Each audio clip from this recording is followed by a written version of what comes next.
Welcome to Tales of Wonder.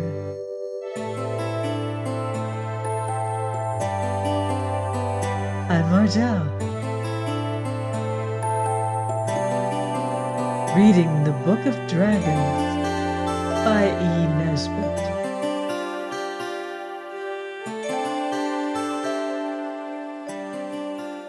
Chapter 8. Kind Little Edmund, or The Caves and the Cockatrice. Edmund was a boy. The people who did not like him said that he was the most tiresome boy that ever lived, but his grandmother and his other friends said that he had an inquiring mind, and his granny often added that he was the best of boys, but she was very kind and very old. Edmund loved to find out about things. Perhaps you will think that in that case he was constant in his attendance at school, since there, if anywhere, we may learn whatever there is to be learned. But Edmund did not want to learn things. He wanted to find things out, which is quite different. His inquiring mind led him to take clocks to pieces to see what made them go, to take locks off doors to see what made them stick. It was Edmund who cut open the India rubber ball to see what made it bounce, and he never did see, any more than you did when you tried the same experiment. Edmund lived with his grandmother. She loved him very much, in spite of his inquiring mind, and hardly scolded him at all when he frizzled up her tortoise-shell comb in his anxiety to find out whether it was made of real tortoise-shell or of something that would burn. Edmund went to school, of course, now and then, and sometimes he could not prevent himself from learning something, but he never did it on purpose. "It's such a waste of time," said he. "They only know what everybody knows. I want to find out new things that nobody has thought of but me." "I don't think you're likely to find out anything that none of the wise men in the whole world have thought of all these thousands of years," said Granny. But Edmund did not agree with her. He played truant whenever he could, for he was a kind-hearted boy and could not bear to think of a master's time and labor being thrown away on a boy like himself, who did not wish to learn only to find out, when there were so many worthy lads thirsting for instruction in geography and history and reading and ciphering, and Mr. Smiles' self-help. Other boys played truant too, of course, and these went nutting or blackberrying or wild plum gathering, but Edmund never went on the side of town where the green woods and hedges grew. He always went up the mountain, where the great rocks were, and the tall, dark pine trees, and where other people were afraid to go, because of the strange noises that came out of the caves. Edmund was not afraid of these noises, though they were very strange and terrible. He wanted to find out what made them. One day he did. He had invented, all by himself, a very ingenious and new kind of lantern made with a turnip and a tumbler, and when he took the candle out of Granny's bedroom candlestick to put in it, it gave quite a splendid light. He had to go to school next day, and he was caned for being absent without leave, although he very straightforwardly explained that he had been too busy making the lantern to have time to come to school. But the next day, after he got up very early and took the lunch Granny had ready for him to take to school, 2 boiled eggs and an apple turnover, and he took his lantern and went off as straight as a dart to the mountains to explore the caves. The caves were very dark, but his lantern lighted them up beautifully, and they were most interesting caves, with stalactites and stalagmites and fossils and all the things you read about in the instructive books for the young. But Edmund did not care for any of these things just then. He wanted to find out what made the noises that people were afraid of, and there was nothing in the caves to tell him. Presently he sat down in the biggest cave and listened very carefully, and it seemed to him that he could distinguish three different sorts of noises. There was a heavy rumbling sound like a very large old gentleman asleep after dinner, and there was a smaller sort of rumble going on at the same time, and there was a sort of crowing clucking sound such as a chicken might make if it happened to be as big as a haystack. "It seems to me," said Edmund to himself, "that the clucking is nearer than the others." So he started up again and explored the caves once more. He found out nothing, but about halfway up the wall of the cave he saw a hole, and being a boy he climbed up to it and crept in, and it was the entrance to a rocky passage. And now the clucking sounded more plainly than before, and he could hardly hear the rumbling at all. "I am going to find out something at last," said Edmund, and on he went. The passage wound and twisted and turned and wound, but Edmund kept on. "My lantern's burning better and better," said he presently. But the next minute he saw that all the light did not come from his lantern. It was a pale yellow light, and it shone down the passage far ahead of him, through what looked like the chink of a door. "I expect it's the fire in the middle of the earth," said Edmund, who had not been able to help learning about that at school. But quite suddenly the fire ahead gave a pale flicker and went down, and the clucking ceased. The next moment Edmund turned a corner and found himself in front of a rocky door. The door was ajar. He went in, and there was a round cave, like the dome of St. Paul's. In the middle of the cave was a hole, like a very big hand-washing basin, and in the middle of the basin Edmund saw a large pale person sitting. This person had a man's face, and a griffin's body, and big feathery wings, and a snake's tail, and a cock's comb and neck feathers. "Whatever are you?" said Edmund. "I'm a poor, starving cockatrice," answered the pale person in a very faint voice, "and I shall die. Oh, I know I shall. My fire's gone out. I can't think how it happened. I must have been asleep. I have to stir it 7 times round with my tail, once in 100 years, to keep it alight. And my watch must have been wrong. And now I shall die." I think I have said before what a kind-hearted boy Edmund was. "Cheer up," he said, "I'll light your fire for you." And off he went, and in a few minutes he came back with a great armful of sticks from the pine trees outside, and with these and a lesson book or two that he had forgotten to loose before, and which quite by an oversight were safe in his pocket, he lit a fire all around the cockatrice. The wood blazed up, and presently something in the basin caught fire, and Edmund saw that it was a sort of liquid that burned like brandy in a snapdragon. And now the cockatrice stirred it with his tail, and flapped his wings in it, so that some of it splashed out on Edmund's hand and burnt it rather badly. But the cockatrice grew red and strong and happy, and its comb grew scarlet, and its feathers glossy, and it lifted itself up and crowed, "Cockatrice-a-doodle-doo," very loudly and clearly. Edmund's kindly nature was charmed to see the cockatrice so much improved in health, and he said, "Don't mention it. Delighted, I'm sure," when the cockatrice began to thank him.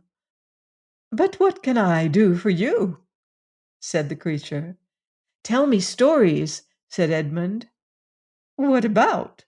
said the cockatrice. "About true things that they don't know at school," said Edmund. So the cockatrice began, and he told him about mines and treasures and geological formations, and about gnomes and fairies and dragons, and about glaciers and the Stone Age, and the beginning of the world, and about the unicorn and the phoenix, and about magic, black and white. And Edmund ate his eggs and his turnover and listened. And when he got hungry again, he said goodbye and went home. But he came again the next day for more stories, and the next day, and the next, for a long time. He told the boys at school about the cockatrice and his wonderful true tales, and the boys liked the stories, but when he told the master he was caned for untruthfulness.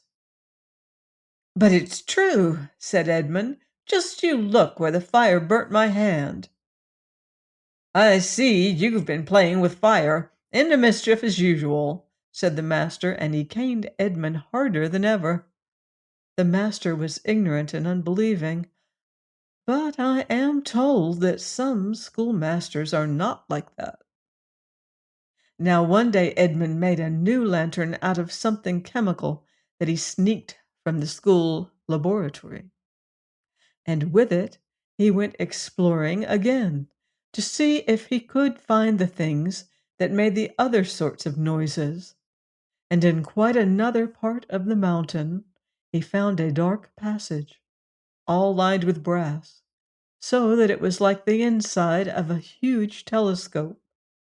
And at the very end of it he found a bright green door. There was a brass plate on the door that said Mrs. D. Knock and Ring, and a white label that said Call me at 3. Edmund had a watch. It had been given to him on his birthday 2 days before, and he had not yet had the time to take it to pieces and see what made it go. So it was still going. He looked at it now, and it said 2:45. Did I tell you before what a kind-hearted boy Edmund was? He sat down on the brass doorstep and waited till 3 o'clock. Then he knocked and rang, and there was a rattling and puffing inside. The great door flew open, and Edmund had only just time to hide behind it, when out came an immense yellow dragon, who wriggled off down the brass cave like a long rattling worm, or perhaps more like a monstrous centipede. Edmund crept slowly out and saw the dragon stretching herself on the rocks in the sun, and he crept past the great creature and tore down the hill into the town and burst into school crying out, "There's a great dragon coming! Somebody ought to do something, or we shall all be destroyed." He was caned for untruthfulness without any delay. His master was never one for postponing a duty. "But it's true," said Edmund. "You just see if it isn't." He pointed out of the window, and everyone could see a vast yellow cloud rising up into the air above the mountain. "It's only a thunder shower," said the master, and caned Edmund more than ever. This master was not like some masters I know. He was very obstinate, and would not believe his own eyes if they told him anything different from what he had been saying before his eyes spoke. So, while the master was writing, "Lying is very wrong, and liars must be caned, it is all for their own good," on the blackboard for Edmund to copy out 700 times, Edmund sneaked out of school and ran for his life across the town to warn his granny. But she was not at home. So then he made off through the back door of the town and raced up the hill to tell the cockatrice. and ask for his help. It never occurred to him that the cockatrice might not believe him. You see, he had heard so many wonderful tales from him, and had believed them all, and when you believe all a person's stories, they ought to believe yours. This is only fair. At the mouth of the cockatrice's cave, Edmund stopped, very much out of breath, to look back at the town. As he ran, he had felt his little legs tremble and shake, while the shadows of the great yellow cloud fell upon him. Now he stood once more between warm earth and blue sky, and looked down on the green plain, dotted with fruit trees, and red-roofed farms and plots of gold corn. In the middle of that plain, the gray town lay with its strong walls, with the holes pierced for the archers, and its square towers with holes for dropping melted lead on the heads of strangers, its bridges and its steeples, the quiet river edged with willow and alder, and the pleasant green garden place in the middle of the town where people sat on holidays to smoke their pipes and listen to the band. Edmund saw it all, and he saw, too, creeping across the plain, marking her way by a black line as everything withered at her touch, the great yellow dragon, and he saw that she was many times bigger than the whole town. "Oh, my poor dear Granny," said Edmund, for he had a feeling heart, as I ought to have told you before. The yellow dragon crept nearer and nearer, licking her greedy lips with her long red tongue, and Edmund knew that in the school his master was still teaching earnestly and still not believing Edmund's tale the least little bit. "He'll jolly well have to believe it soon, anyhow," said Edmund to himself, and though he was a very tender-hearted boy, I think it only fair to tell you that he was this. I'm afraid he was not as sorry as he ought to have been to think of the way in which his master was going to learn how to believe what Edmund said. Then the dragon opened her jaws wider and wider and wider. Edmund shut his eyes, for though his master was in the town, the amiable Edmund shrank from beholding the awful sight. When he opened his eyes again, there was no town, only a bare place where it had stood, and the dragon licking her lips and curling herself up to go to sleep, just as Kitty does when she has quite finished with a mouse. Edmund gasped once or twice, and then ran into the cave to tell the cockatrice. "Well," said the cockatrice thoughtfully when the tale had been told, "what then?" "I don't think you quite understand," said Edmund gently. "The dragon has swallowed up the town." "Does it matter?" said the cockatrice. "But I live there," said Edmund blankly.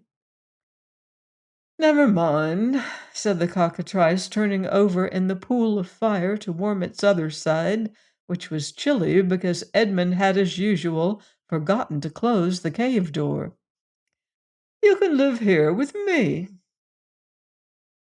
"I'm afraid I haven't made my meaning clear," said Edmund patiently. "You see, my granny is in the town, and I can't bear to lose my granny like this." "I don't know what a granny may be," said the cockatrice, who seemed to be growing weary of the subject. "But if it's a possession to which you attach any importance—" "Of course it is," said Edmund, losing patience at last. "Oh, do help me! What can I do?" "If I were you," said his friend, stretching itself out in the pool of flame, so that the waves covered him up to the chin, "I should find the drakeling and bring it here." "But why?" said Edmund. He had gotten into the habit of asking why at school. and the master had always found it trying. As for the cockatrice, he was not going to stand that sort of thing for a moment. "Oh, don't talk to me," he said, splashing angrily in the flames. "I give you advice, take it or leave it. I shan't bother about you any more. If you bring the drakeling here to me, I'll tell you what to do next. If not, not." And the cockatrice drew the fire up close around his shoulders, tucked himself up in it, and went to sleep. Now this was exactly the right way to manage Edmund, only no one had ever thought of trying to do it before. He stood for a moment looking at the cockatrice. The cockatrice looked at Edmund out of the corner of his eye and began to snore very loudly, and Edmund understood, once and for all, that the cockatrice wasn't going to put up with any nonsense. He respected the cockatrice very much from that moment, and set off at once to do exactly as he was told, for perhaps the first time in his life. Though he had played truant so often, he knew one or two things that perhaps you don't know, though you have always been so good and gone to school regularly. For instance, he knew that a drakeling is a dragon's baby, and he felt sure that what he had to do was to find the third of the three noises that people used to hear coming from the mountains. Of course, the clucking had been the cockatrice, and the big noise, like a large gentleman asleep after dinner, had been the big dragon. So the smaller rumbling must have been the drakeling. He plunged boldly into the caves and searched and wandered and wandered and searched, and at last he came to a third door in the mountain, and on it was written, "The baby is asleep." Just before the door stood 50 pairs of copper shoes, and no one could have looked at them for a moment without seeing what sort of feet they were made for each shoe had 5 holes in it for the drakeling's 5 claws, and there were 50 pairs because the drakeling took after his mother and had 100 feet, no more and no less.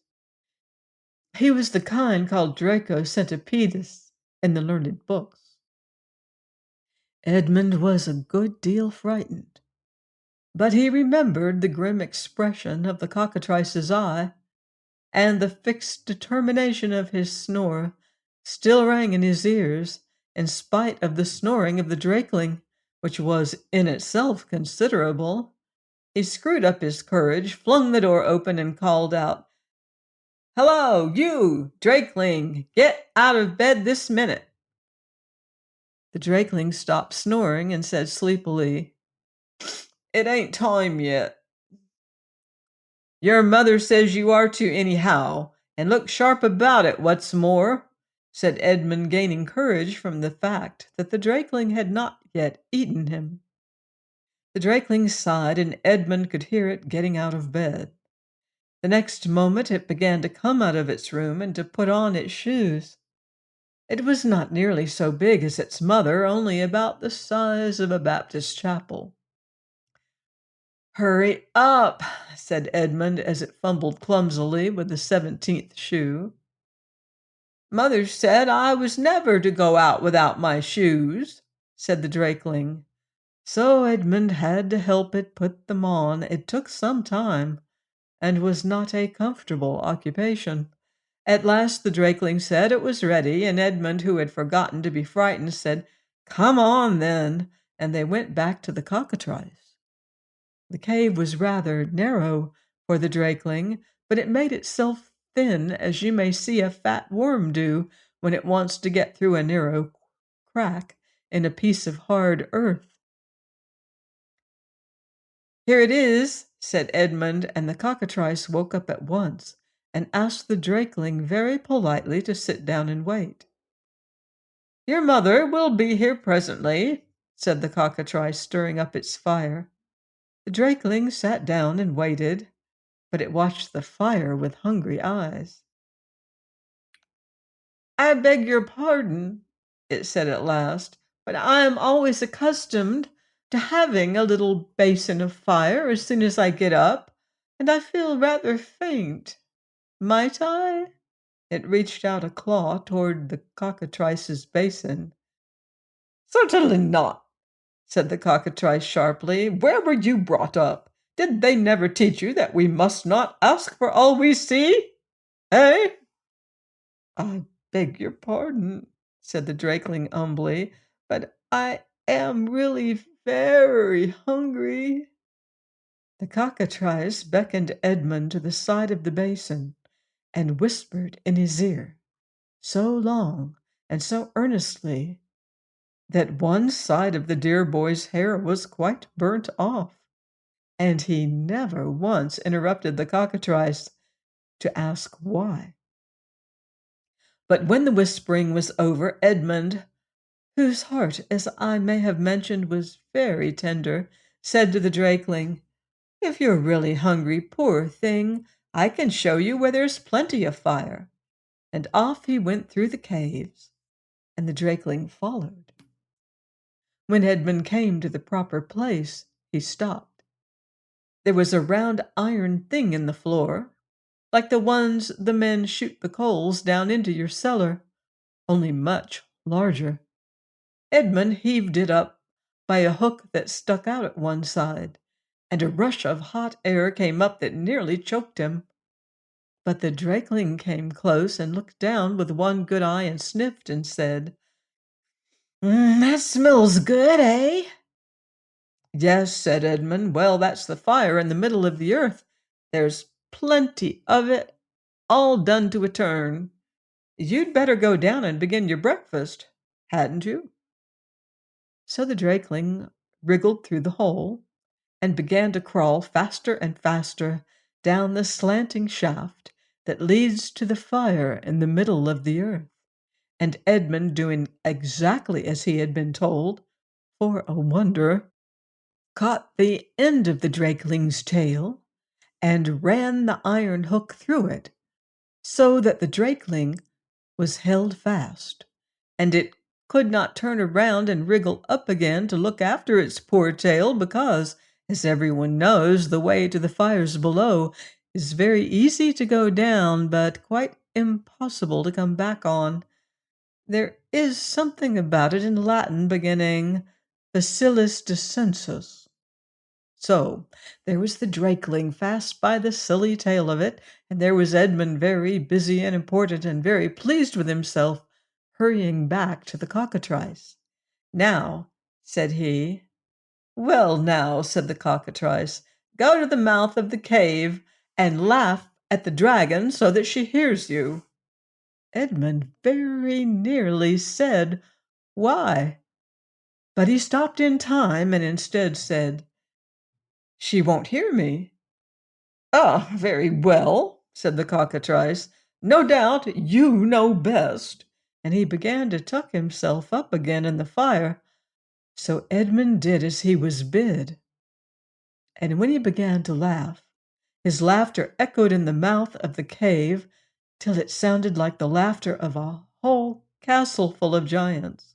And the dragon, lying asleep in the sun, woke up and said very crossly, "What are you laughing at?" "At you," said Edmund, and went on laughing. The dragon bore it as long as she could, but like everyone else, she couldn't stand being made fun of.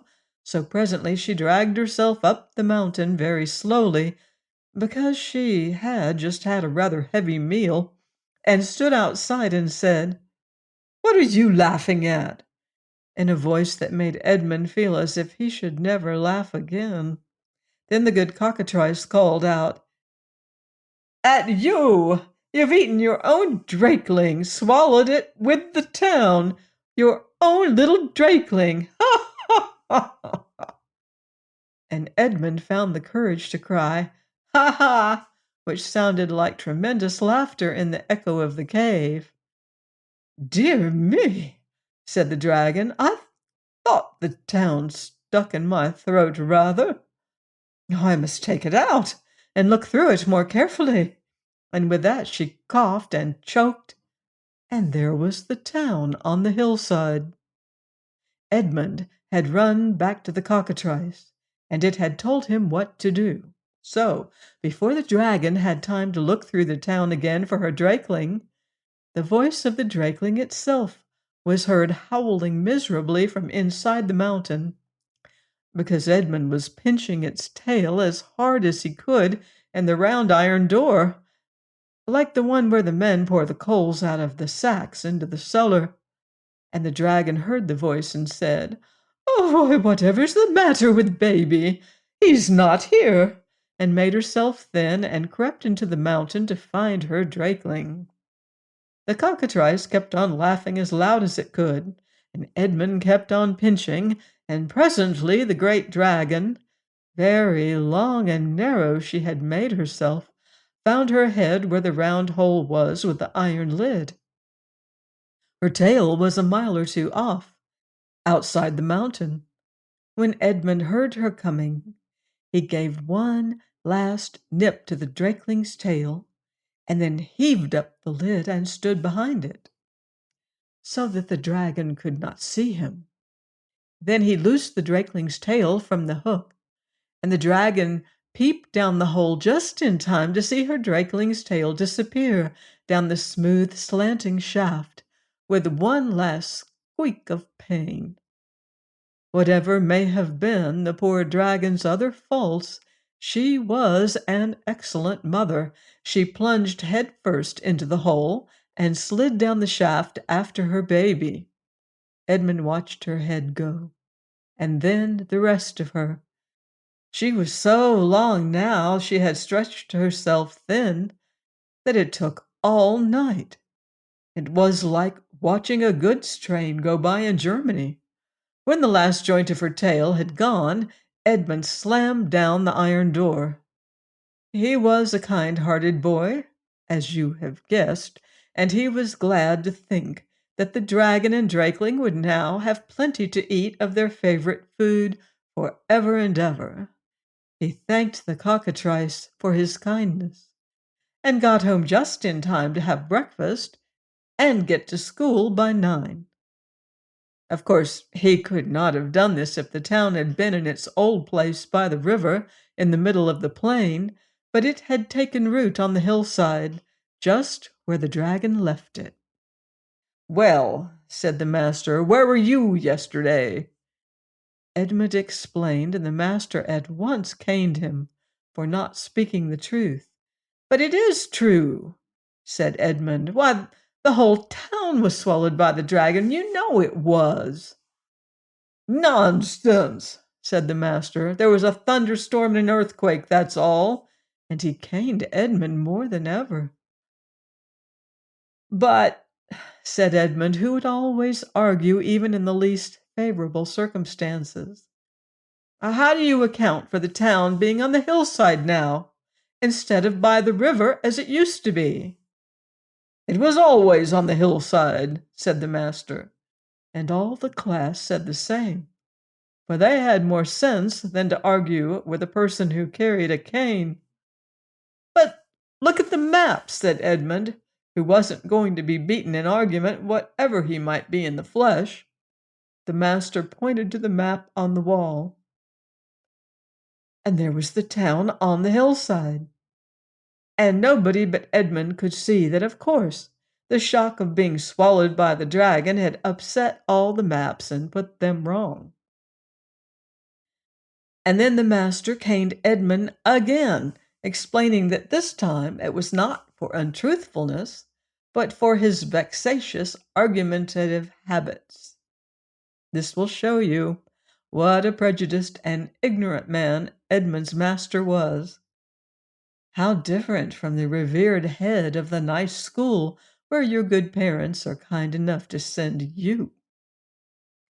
The next day Edmund thought he would prove his tale by showing people the cockatrice, and he actually persuaded some people to go into the cave with him. But the cockatrice had bolted himself in and would not open the door. So Edmund got nothing by that except a scolding for taking people on a wild goose chase.